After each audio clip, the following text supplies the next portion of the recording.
पुष्टि मार्गी वैष्णव परिषद शाखा पुष्कर की ओर से प्रतिवर्ष की भांति इस वर्ष भी वैष्णवों द्वारा ठाकुर जी को ग्रीष्म काल से राहत प्रदान करने के लिए नौका को फूलों से मालाओं से सजा करके सुगंधित इत्र गुलाब जल से सुगंधित जल को करके ठाकुर जी को नाव में बैठा करके ठाकुर जी को जल विहार कराया जाता है।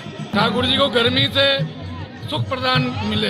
इस अवसर पर हवेली संगीत के प्रसिद्ध गायककार चंद्र प्रकाश जी के द्वारा गायन हुआ पदों का और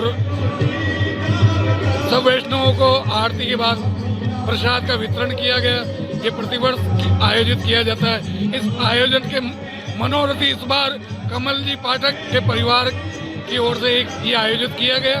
श्रद्धालुओं को विशेष आनंद की प्राप्ति होती है। ठाकुर जी को जल विहार करा करके गर्मी से राहत प्रदान करने के लिए ठाकुर जी का सुख वैष्णवों के लिए परम उद्देश्य होता है।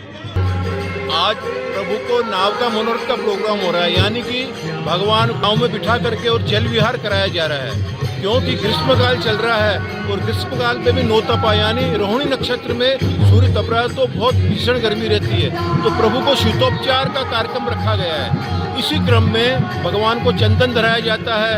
इसी क्रम में शीतल सामग्री उगाई जाती है, पना है और पेय पदार्थ है, ऐसा करके जो शीतलता लावे शरीर में। और उनको श्रृंगार भी शीतलता यानी सीप का और मोती का श्रृंगार धराया जाता है। तो पुष्टि मार्ग में एक विलक्षण कार्यक्रम होता है, मनोरथ होता है। तो आज अंतर्राष्ट्रीय पुष्टि मार्ग वैष्णव परिषद की तरफ से पुष्कर सरोवर में भगवान को नौका विहार कराया जा रहा है।